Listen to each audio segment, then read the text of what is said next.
Well, your day is about to get a little bit or a lot a bit better because we have the most fabulous, fantastic, wonderful, like dose of sunshine co-host with us today.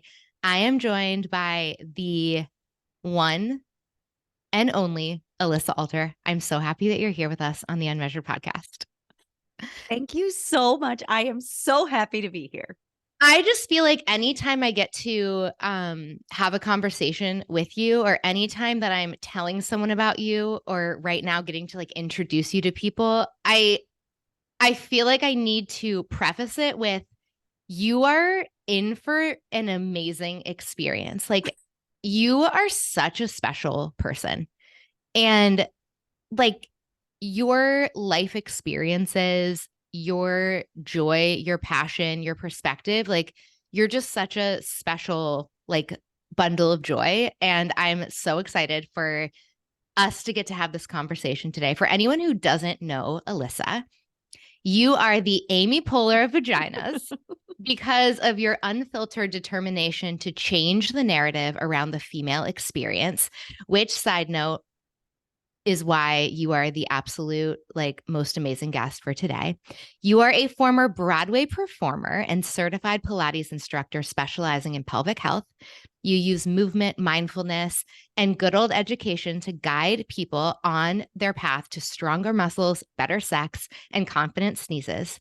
You're the host of the podcast Myth of Motherhood, author of Unstuck, From Understudy to the Study of Your Undercarriage, co-founder of Postpartum.com, and the writer, producer, and star of your one-woman shows, Me Party, hashtag I love my life, and We Party, hashtag this is motherhood, which you all have got to go watch on her website. You can find them at alissaalter.com. And also you are going to want to be following her on Instagram at Alissa Alter on IG. You share the most like creative, uplifting, encouraging, but also like very real stuff. That's the like somehow you have the magic of making things magical, but also being so grounded in like what is real.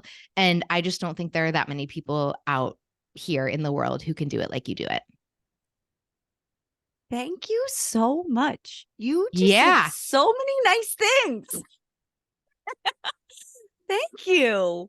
I mean it all. And anyone tuning in is going to know exactly why I have so many wonderful things to say about you. We are talking today about body changes. And so I'm going to read the listener question that came in and let's see where this takes us. My body has changed so much in the last few years, from aging to pregnancy to postpartum. My kids are now a bit older, and sometimes I look in the mirror and feel like I don't recognize myself. Any advice on making peace with body changes, or maybe even how to enjoy being in my body again? Thank you. I I love this question and I hate this question because also like we all experience this at some point in some ways. If really and if we're lucky enough to get to age and if we choose to and then get to be pregnant and have kids, and it just feels very timely because I myself am right in the thick of this. Absolutely. I love how you shared like the if we're lucky enough to get to age. I feel like that's something that often gets like forgotten, that hey, it is a privilege to get to grow older. And it's the it's like the problematic societal narrative that Yes. somehow that's like not a good thing. Well, it's we're either going to age or die. Mm-hmm. There isn't like we're either going to age or Stay stick youthful around not forever. aging, right? Like that isn't the thing. Although, unless I mean, there's the movie Death Becomes Her, right? Like they do the thing, which is going to be a Broadway show, which the marketing around it looks great. I know nothing about the show, but I imagine it's going to be great. Um, But like those are really the two options. But that also, again, like you're saying, like the societal narrative around it is like this is something we can control, we could control, and that by simply aging, we've done something wrong. Yes, that we've done something wrong. There's something wrong with us. The body changes that naturally come with growing older or having a baby or whatever it might be, living in a human body, that Mm-hmm. there's something like inherently problematic with that. And it's like, okay, wait, who benefits from that narrative? The people who are selling you solutions, quote unquote solutions for the things that are naturally happening in your body.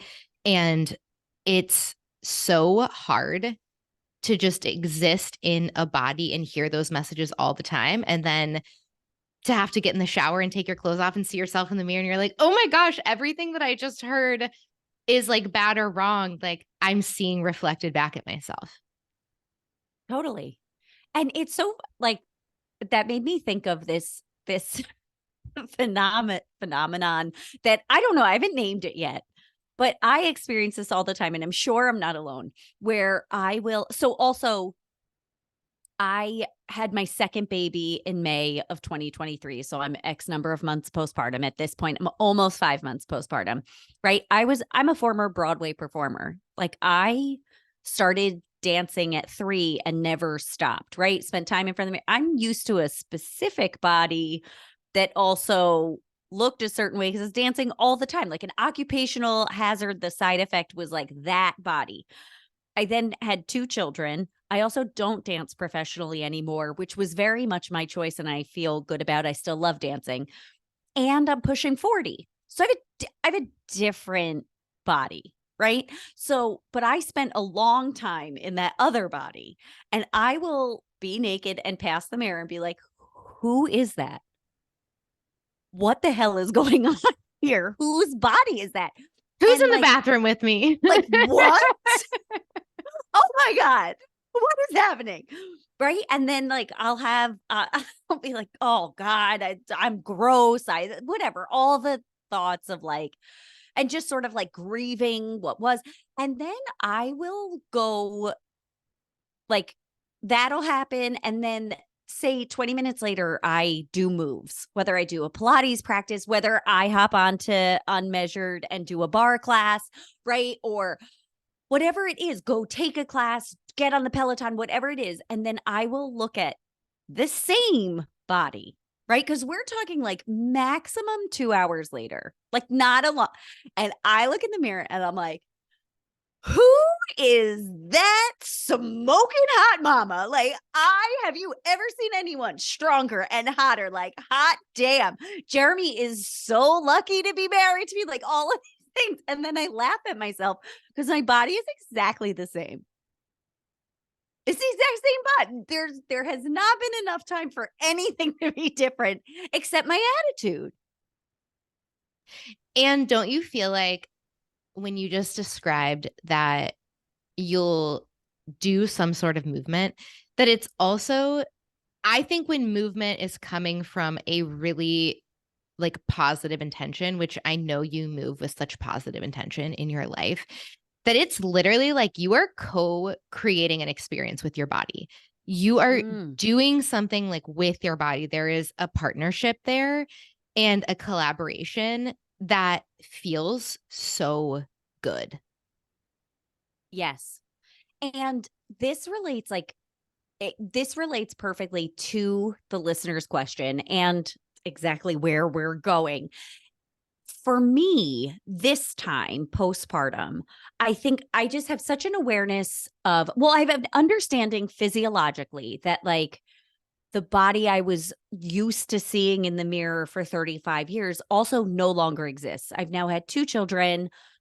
I'm 5 years older. Like all of these things, 6 years old, whatever, all of those things that it's not only not fair to me, but it literally is impossible for me to have that body again. That body that did not have children, that is a different age at a different time, that didn't live through a freaking pandemic. Like that body is from a different time.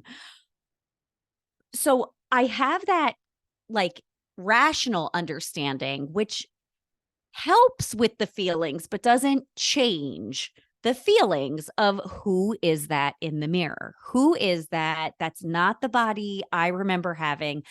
Then there are the social pressures of like, that's not the body I'm supposed to have. As a Pilates instructor, that's not the body I'm supposed to have. Like, I can't be in fitness and look like a human, who does human things. Like, I know it doesn't make sense, but those feelings are still there. And unfortunately, understanding your feelings doesn't make you immune to feeling them, which is also fortunate. But Yes.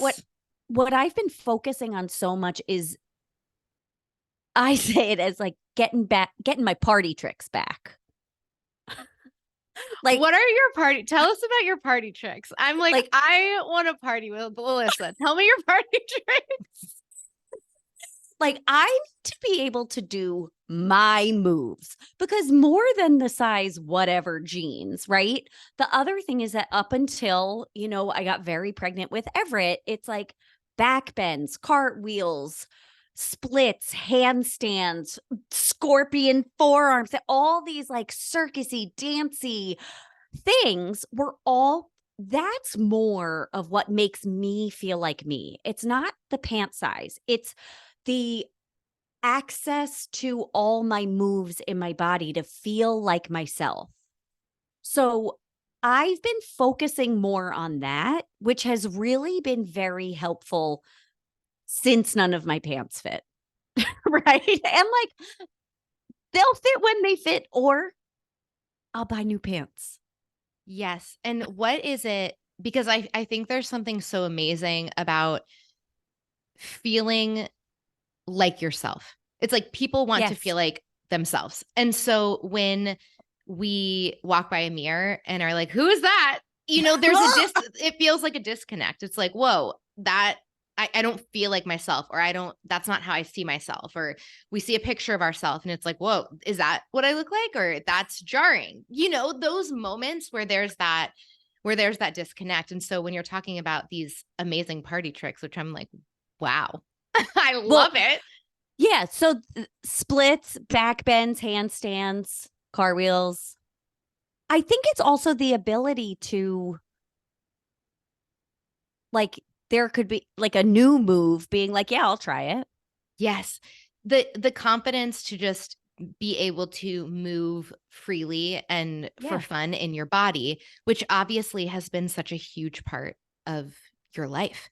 Being Yeah. being a dancer, having that be such a part of your life and how you've expressed yourself like throughout your life, to be able to do that, it's like, in my body today, I want to be able to do the things that allow me to feel like myself. I don't need to look a certain way, but I want to be able to express myself in the ways that feel like me. It's like, this is who I am. This is how I want to live, how I want to express myself. And I think even if someone maybe can't do like a back bend or some of these things, which I can't. I'm like, my party trick is making a like a snake and a fox like hand puppet. Those are my party tricks. Well, really, my party trick is a wall split, where I like stand and then put one leg up the wall. Which is amazing.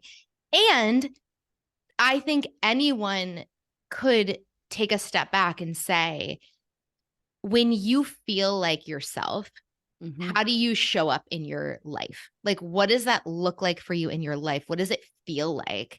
And I don't mean what does it look like what does your body look like, but Right. bigger like context. What does it look like for you to be you?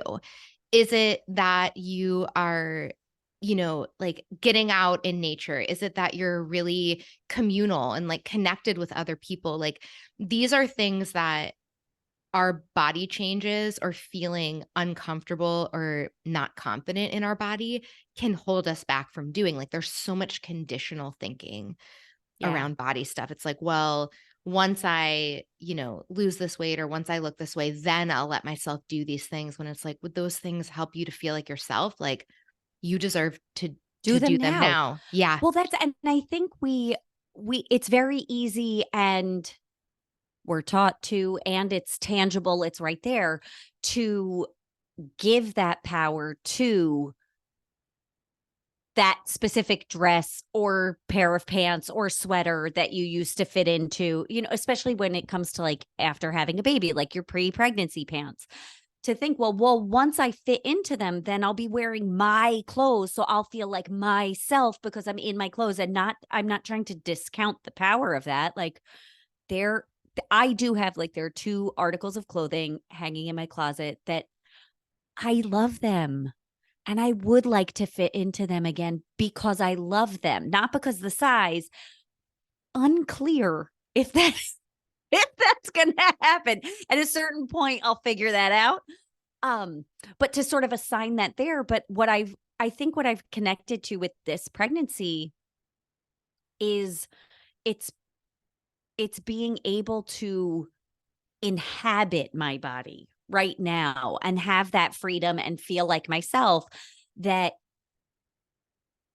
is giving me more freedom. And what I've always found is that when I am moving my body in a way that brings me pleasure, that is fun to me, and the challenge of it, like where it's hard, is still really fun and motivating. When I'm eating the foods, like I have IBS, so there are foods that make me feel terrible and there are foods that don't. So when I'm like eating the foods that make me feel good, when I do the movement that makes me feel good, and or all like things that don't make me feel bad, the aesthetics fall into place later, but I don't think about it. When I'm like following the joy and the ease that comes with it, as soon as the focus shifts, it all becomes terrible.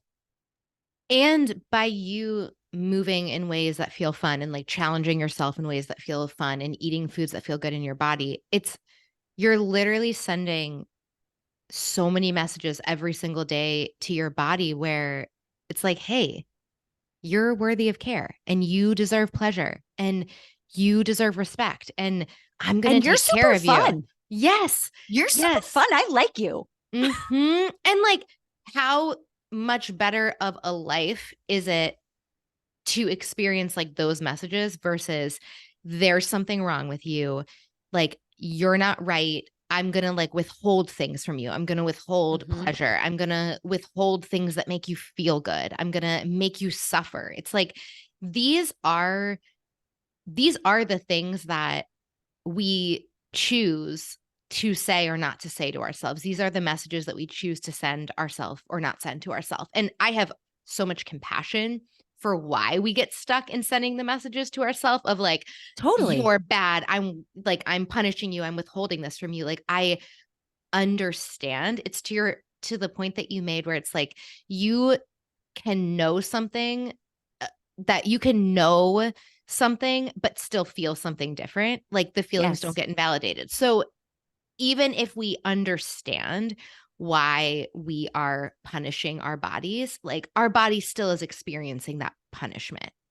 Yeah, we're still in that cycle. We are still in that relationship with ourselves, whether we can see it or not. I mean, listen, the first step is admitting you have a problem, right? So being able to see it is an important part, but Mm-hmm. it's then what are we going to do with that? How are we going to Yes. move forward with that understanding?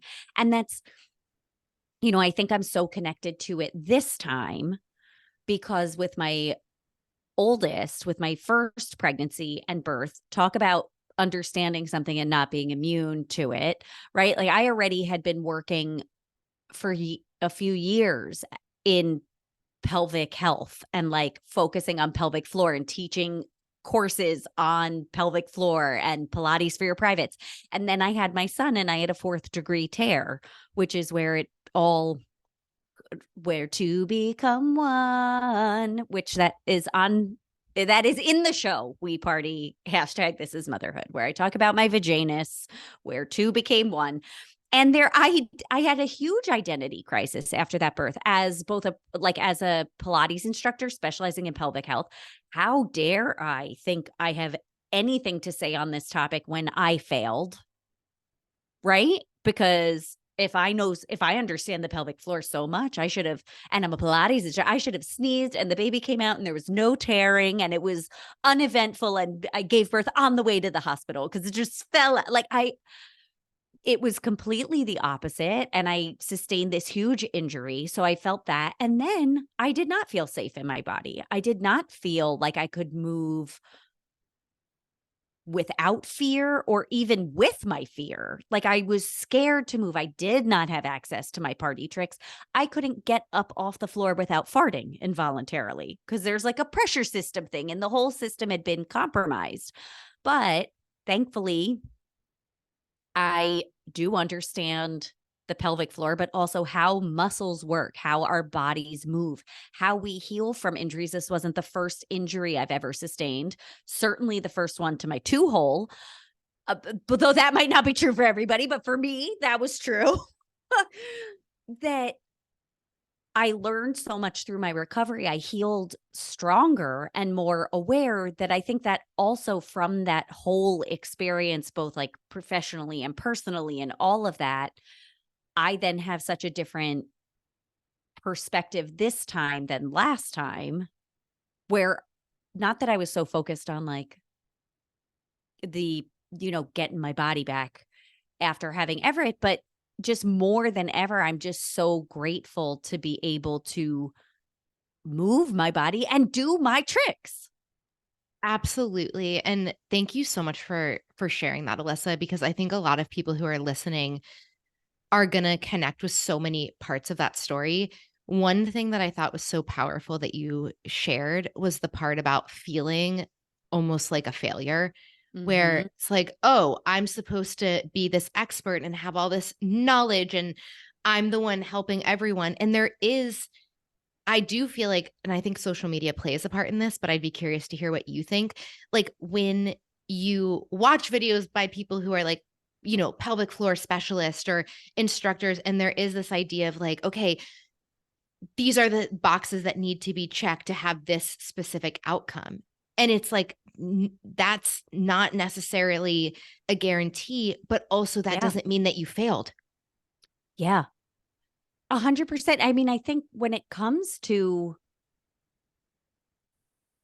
anything regarding your pelvic floor, like whether this is something postpartum related, whether it's incontinence, whether or not you had a vaginal birth, whether or not you tore, whether you had a C-section, whether you experience painful sex, when it comes to this area that's so intimate, it's like it really feels like unless you had that transcendent, ideal, orgasmic birth that is sort of packaged and sold to us as the norm, that Yeah, if like you that's what is like that this that's is this possible for it not anyone. only is it possible, but like that's the standard. Like that's what Totally. everyone has. And then okay, no one had not no one, but like m- mostly no one has that I speak to so many people who feel like a failure, however they birthed, because they didn't want to have an epidural and then they experienced labor and were like,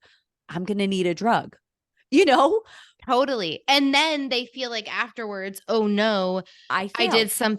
did something wrong. And Yep. I wasn't in my like full like power potential as like a birthing person to do this in the way that was there was no like interference by like Right. anything else or And anyone else. And it's like, I want to validate that feeling because we are sold that it is deep inside of our DNA to feel that way, to think that way. Mhm. My perspective is you advocated for yourself in the moment. You took the information you had in front of you. In improv comedy, we call this playing to the top of your intelligence. You took the information in front of you and made the best decision in that moment.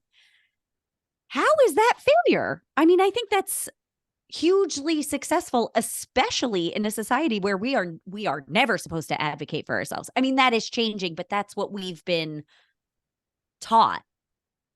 Yes. And I think there's a grief of there's a grief of, I'll say like a grief of the fantasy or a grief of the I ideal, you're so which I like was gonna say a grief of being lied to your love entire life. that. A grief of Yours being is so lied much to more positive. your I'm like entire life. the grief of the stack of lies you were sold. Oh my gosh, I love it. And that's true. And I think like what that might be, could be different from person to person, but it's true with like body image. It can be true with birth. It can be true in all of these different facets. And I think at the end of the day, there is a truth that things happen and things change, and we are not always in control of what those things are. There are things that happen that are outside of our control. And what do we do with that truth? And Yeah. how do we live life in a body that is changing? How do we live life in a body that might have experiences that go in a different direction than what we had hoped for? And I feel like there needs to be space for grieving that, for Yeah. untangling lies from truth, also like making, peace or having acceptance with our personal experience, even when it is non ideal. And through it all, not turning on ourselves, Mm-hmm. not making it like, well, this is really hard and I want to blame someone and I'm going to blame myself. Like that all of a sudden you are bad or wrong. Yeah. No, and it's giving that space to grieve. You talk about this a lot, the both and, right? And like holding these two truths. Like right now, I am very much in a place where I am super pumped that I'm doing certain moves again, and I'm really proud of myself. And that comes from being educated in my own body and about how bodies work.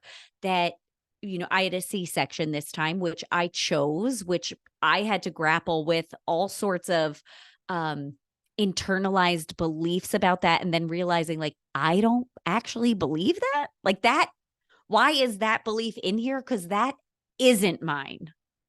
That is not mine. So I had to, release that. Um, but knowing how to start rehabilitating that day, and building a foundation where I could confidently move and heal and evolve in this body. And I'm holding that. And I I also am not immune to missing my pants, to missing also knowing what size to shop for, to knowing what style top looks flattering, because I don't anymore. I have no idea how to dress myself. And that can feel like shit, But and I'm also pretty pumped because like I did my first back bend the other day and it wasn't too scary. Absolutely the both and. How do you feel like you have learned to move through those moments where there might be a sense of like failure or a feeling of, I don't know, I'm bad or this is wrong or something, that like that Yeah. feeling, whether it's like a bigger one, like what you shared around, oh my gosh, how could I have this birth experience with all of my professional experience? Or whether it's just like a smaller little like daily moment where you feel dissociated from yourself, or you feel like, Yeah. oh, I just saw something in my like on my body that feels like that's not what I'm supposed to look like. Like, Yeah. what helps you in those moments? I can't remember the first time that I had this thought, but it really like opened up my eyes and I returned to it in those moments is, I teach Pilates, I coach Pilates and coach movement and how we live in our bodies, like embodiment, like on the mat and off the mat and translating off the mat onto the mat and onto the mat off to the mat. Like this, that is my favorite. And I talk to people all the time, right? Where yes, I'm giving you, I like to give you a pep talk. I want you to feel good. I'm also not going to blow smoke up your two hole, right? Like, I'm not going to lie to you. That's not what I'm here for. And who does that serve? And in doing that, like, I've become really clear on my beliefs around these bodies that we have and how we treat them and that we get to live in them, and how are we in relationship with ourself and our body. And what I realized was in those moments where I like get caught in that, or like am like, I'm not trying on those pants because I'm gonna need a size whatever, and I don't wear, like, all of these things. And I catch myself like, would I say that to a friend or a client? Like, if a client really shows up with this vulnerability, what would I say to them? Because what do I believe? And what I realized was I was holding myself to this whole other standard. And I sort of had this internal conversation was where I was like, Alissa, who the fuck do you think you are? Dare you? And it was like literally, what, you're better than your people? What the hell is wrong with you? Like, you're not. And that's like, you're, if you do that, like, you're a dick. And I like really had this, like, it was just, and I was like, oh yeah, no, that's my stuff. Like, that's my stuff. Listen, while I did make it through a full and successful professional dance and performance career without an eating disorder, I'm not saying I didn't come out with some with some baggage, right? Like, you can't spend that many years in tights and a leotard and come out unscathed.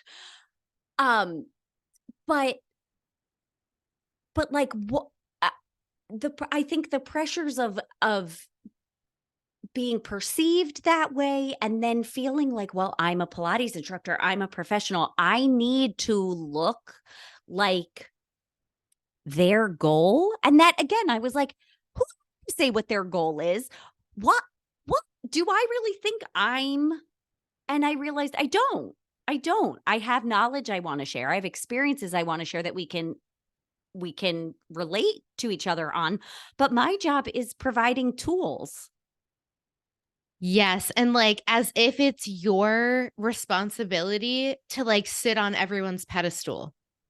It's like, it's not our jobs to manipulate our bodies into being something that someone else is like, wow, that's the ideal body. Right. So Which, do I have like, to be your ideal and then become that person's ideal and then become that? And no, really, the no. most powerful thing that, we can do as teachers, coaches, guides, but also all of us, all of us can do within our own body, within our home, for our children, for our friends, for everyone, is to lead by example. I don't need to fit into anyone's mold. I have to feel good in what I'm doing. That, like, when I get into bed at night and close my eyes, I'm like, I was nice to myself and I was nice to my Mm, people. Like, and then I wake up in the morning and I'm like, yeah, I still feel good about what I did. yes. And to the point of like leading by example, I think one of the many lies that we have been forced to eat in this life is this idea that the the woman who is confident and comfortable in her own skin is basically that way because she is so perfect that there's no discomfort that she has to experience, or that there's Mm, no, like, that she doesn't have those thoughts, of like, oh, yes. who's that in the mirror? Or like, whoa, I used to have, I mean, this is me. I'm like, I used to have really big perky boobs. No, I'm like, I've got I've got like deflated pancakes. They're mine. I don't know what to say. Like lots of nursing babies. This is what it is. And Yeah.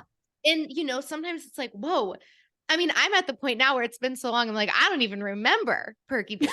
Like I only know about pancakes at this point. So This- it's been so long that I'm like, oh no, that's me. Right. Like if I saw a yeah. picture, not that there's like pictures of my, boobs All floating your around, but nudie like photos, which also, if you have them, no judgment. should one of those arise, I think I'd be like, who's that? It's been so long. But all this to say that it's like this woman who's comfortable and confident never has those thoughts. The reality is, I believe the reality is that the woman who treats herself with care and respect has learned how to hold those thoughts and those feelings, meet herself with compassion, and choose to act in a way that is caring and respectful towards herself in spite of some of those more challenging thoughts. It's like, I am strong enough to hold these thoughts and these feelings and to choose how I want to treat myself that is aligned with my core beliefs about human beings and bodies and what I would believe about a friend or what I would believe about a client. Like I have built up and practiced the emotional resilience and maturity in those moments. Like those moments happen. And I think we can Yes. minimize those moments by reducing the number of like messages like that we take in, and wearing clothes that do fit comfortably on our bodies, and Yes. looking at our bodies less and living in them more. 100% there are things that we Ooh, can do, but is anyone out there like not having thoughts like this? No one that I know. no. Again, we're not immune to it. It's then what you're doing with it.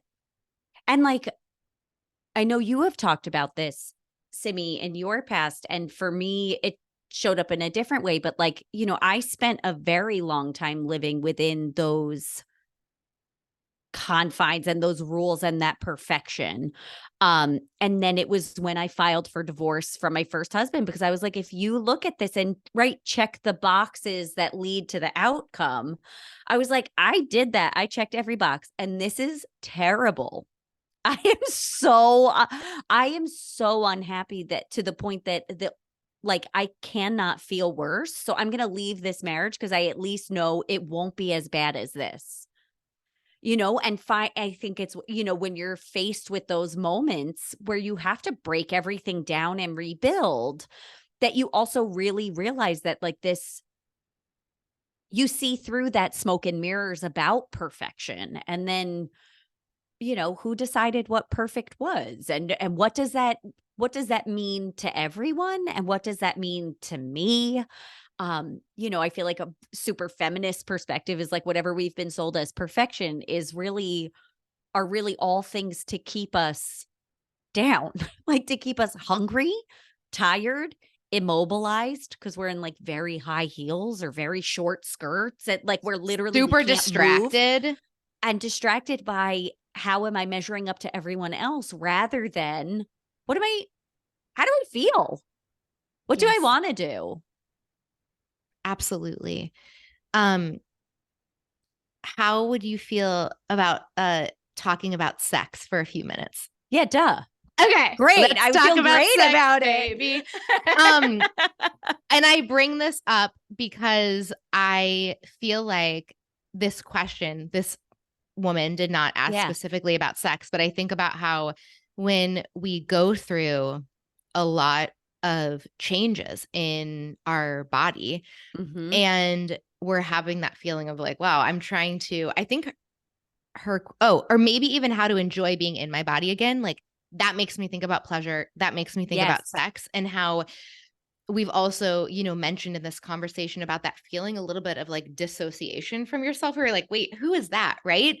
Yeah. And so I would love to talk like a little bit about permission to just enjoy being in your body and experiencing pleasure, Yes. even when you're like, wow, my body looks a lot different, or this isn't what I've seen in like movies of what like what a body looks like in a sex scene. It's like how to give ourselves permission to be in our bodies, to enjoy being in our bodies, to have those experiences, because I know, talking with like a lot of, people in my life, that this season of life, it's like 30s, 40s, like lots of things happening, lots of things changing physically, hormonally, like all of the stuff. And it's like how do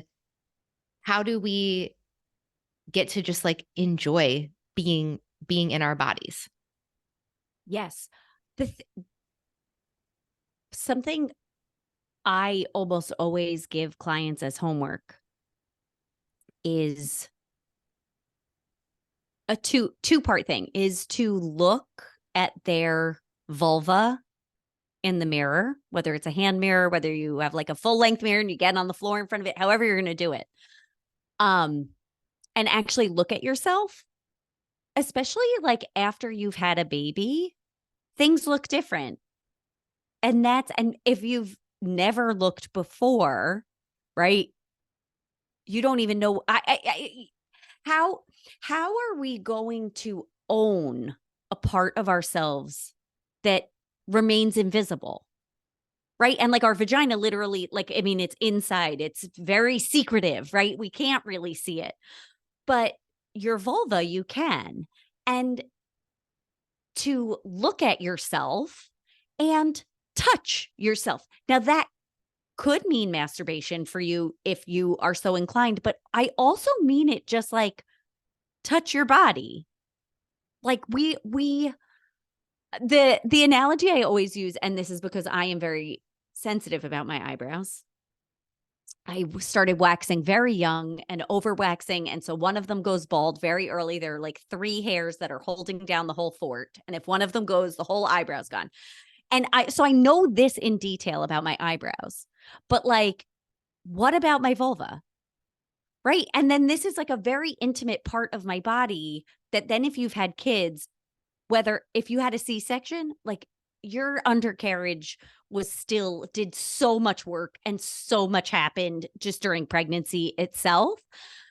It's As a holding a lady, lot up. Like it was holding everything everything. in. Yeah. It's holding up your guts, their skeleton, the placenta, all that fluid. There's so much fluid, like the whole show. And I find, and like these are things I've done myself as well as sharing with clients. And it's really, really powerful because when you're reapproaching, things are changing. So we're constantly evolving, but like the way that we're approaching like physical intimacy or sex with our partners is we're then sharing this part of ourselves. But if I don't know what that part is, it's going to be a lot scarier. Like if I don't know not only what feels good, but if I don't know what doesn't feel good, I then can't share that with my partner. And then I'm entering that experience kind of like, is it going to hurt? Is it going to hurt? Is it going to hurt? Like braced for pain. So then I'm not really present with them, which affects the presence within myself, which I'm not going to have. Like, forget an orgasm, just pleasure. It now is stressful, which, not to say the first time you have sex after you have a baby that there's a way to eliminate this completely. But if you check out your body, if you touch yourself, if you masturbate and see what feels safe in this body now, you then can share that with your partner and deepen your intimacy with them and yourself. I think what's so interesting about that invitation to like, oh, just like look at yourself in the mirror is this, like, I bet so many people listening are like, oh my gosh, like that makes Throwing me up feel in their so, mouth. yeah. Everyone's puking in their mouth right now. No. But it's this feeling of like, oh my gosh, that like I don't want to look there, or I shouldn't look there, or whatever. It's like if we are afraid to see ourselves, how are we going to feel comfortable with like anyone else seeing us? And then I think there's the whole, as you were saying, like being able to share or Yeah. to understand what does feel good, what doesn't feel good, and to be able to communicate. That's like, there's this underlying thing of, hey, your needs matter. And Yeah. you're allowed to say when something doesn't work for you. And I think like all of this stuff hits on things that I Yeah. feel like there are themes that in with many of the women who I talk with and in my own life where it's like these are hard skills to learn because we're kind of, taught again, like these lies that, okay, you just want to be really small and small in your body, small in your life, small in your voice. Like you don't want, you don't get to have needs, or you don't Hmm. want to be annoying, or you don't want to be bossy, or you don't want to be whatever it is. And like these things just filter down so deep to the point where we don't even like feel safe to like look at our own bodies. Yeah.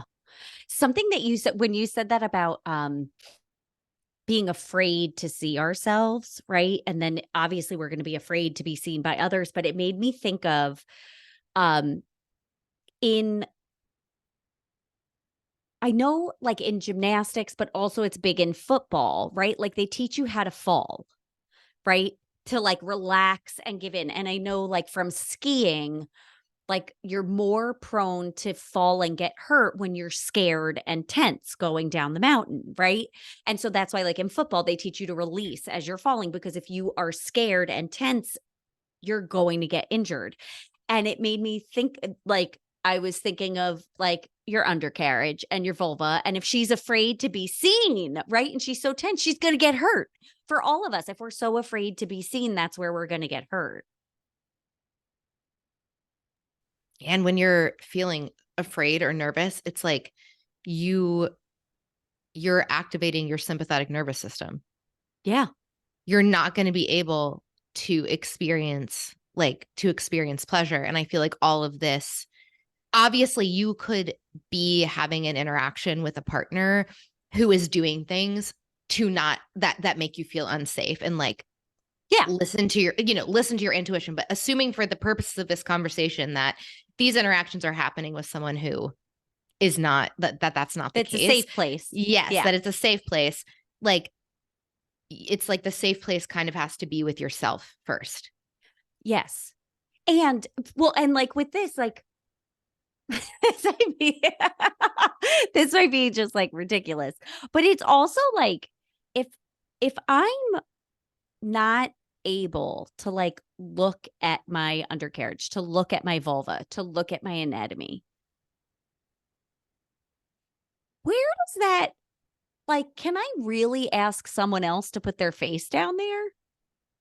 And also just what does that say about like if that's sort of unique about a female body, let's say, like also what does that just say about like the female body if it's like, oh, this is like a scary thing to look at. No, I mean, that's what we're taught. This is disgusting. It's scary. It Yeah. should remain hidden. Don't look at it. Don't talk about it. And that's why I feel so passionate about like, I'm not looking at yours. I am not qualified to do that. And that's not what I'm after. Right. But you look at yours. We can all talk about it and bring this to light, because then if we again take the ownership of our anatomy, of our bodies, Yeah. then we can really fully live in our bodies, feel comfortable, not feel ashamed or scared or powerless. If we know nothing about our anatomy, then how do we advocate for ourselves? Yeah. Right? We also have to outsource it. And then we are at the mercy of outsourcing, whether that's like your healthcare or your orgasms. Like we can take that power and have it and then choose to share it and collaborate with people. Yeah. Thank you so much, Alyssa. This Oh my was amazing. This Thank you, conversation went Simi. this conversation went everywhere that I hoped that it would go.